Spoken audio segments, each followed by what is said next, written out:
At first it was just another rave with my crew. Drop a little E, have a good night.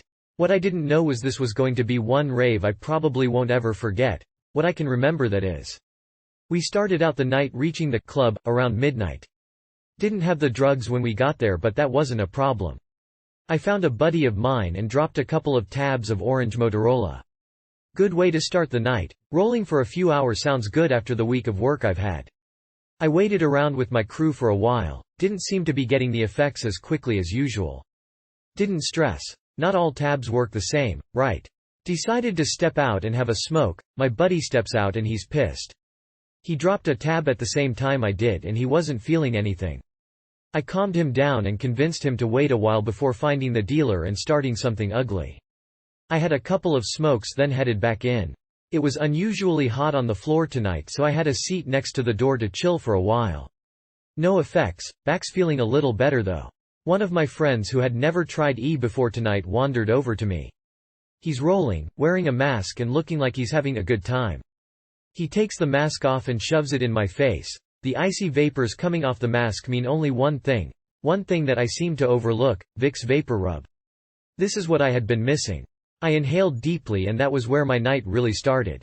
Couldn't quite tell if it was just lightheadedness or the E kicking in, until a few minutes had passed. Yes, my roll had begun. I was in tune with the music as usual. All my movements were fluid and everything felt right. Something wasn't quite right though. The beat was moving fast enough that I should have been bustin' out on the floor. No matter what I tried, I couldn't get more than a slide out of my body. I decided to go have a seat and enjoy the music. That was definitely feeling better. I was actually looking forward to putting in a full night of dancing, but it was starting to look like a mellow trip tonight. This probably influenced a lot of what happened later. I was peaking and I found myself sitting in the back on a pool table with movement all around me. I had smoked some weed and was feeling pretty calm. Next thing I know, one of my buddies comes over and asks for $20. He's good for it, so I got no problems kicking him a 20. A little later, not sure how much time had passed, I've got a girl in my arms. Not sure where she came from, but I didn't mind. My buddy comes back and hands me a little bag and a bottle of water. I couldn't tell what was in the bag until I reached inside. What did I feel? The familiar roughness of those wonderful shrooms. Normally I would have to know exactly what kind I'm taking here, but at this point it doesn't seem to matter. I take the mushrooms out and shove them in my mouth and take a large drink. The mushrooms have the normal brackish flavor I'm used to. I soften them up with the water, chew them up, and swallow them down. The girl in my arms is already tripping off the house acid her friend had given her earlier. For some reason this feels very appropriate. Skipping ahead a bit. My trip was much like my experience with E earlier. The effects took their time to hit me. I didn't realize I was trippin' till my friend with an incredibly elastic-like face, he's an actor, starts bobbing his head from side to side and shaking it very fast. All of a sudden my friend is gone and there is a woman's face on his head. Her movements are jerky and strangely melodic at the same time. Then she steps out of the light. When she steps back in, my friend is back and he's smiling.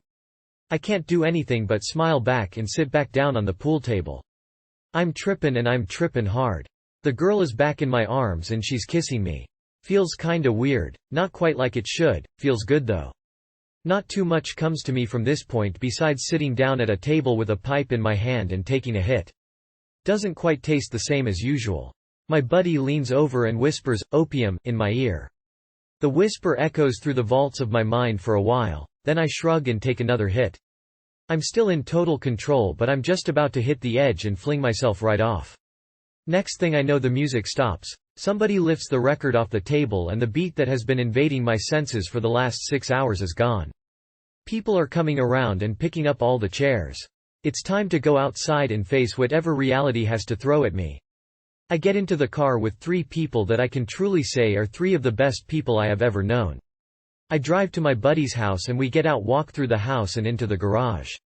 My friend's roommate and girlfriend are asleep in the house. Gotta keep it down so they don't wake up. It's about 6:30 a.m. now. We sit in a circle in the garage and talk about the previous events leading up to the moment. My friend who had never done E before was happy. He would like to try it again. He is a part of the experience now. Another of my friends is sitting next to me and looks a little stressed. He has been grinding his teeth all night. He was previously addicted to crystal meth and recognizes the grinding as a possible effect of that particular substance. In the particular state I was in, I had forgotten about the fact that I had been grinding my teeth all night as well. I passed it off. I know the risks of taking E. Sometimes you get a few things in that little pill that you don't know about. Not a problem. We talk in that little circle for a couple of hours, my friends passing the bong while I smoke more cigarettes. Cigarettes are tasting pretty good right now. We decide to convene to the living room. We're all talking about what we gotta do today. It's about 10 a.m. now. I know we're not going to get any of the things we are talking about done. Soon, a couple of people have dropped off to sleep, it's just me and one other. He gets up to turn the TV on, trying to keep it quiet for the roommate and girlfriend. As soon as he hits the button, the entire sound system fires up to a very deep bass tone. Everybody is on their feet, cursing and running around. My friend shuts the TV off and slouches deep into the couch. Shouldn't have messed with the TV. The boyfriend comes out of the room, bitches for a few seconds, more at his girlfriend's insistence than anything. I lay me head down on the pillow at my side, close my eyes and think one thought. I wish I could remember more about that girl. I'm calm and collected now. I've reached a peace that I haven't known for a very, very long time.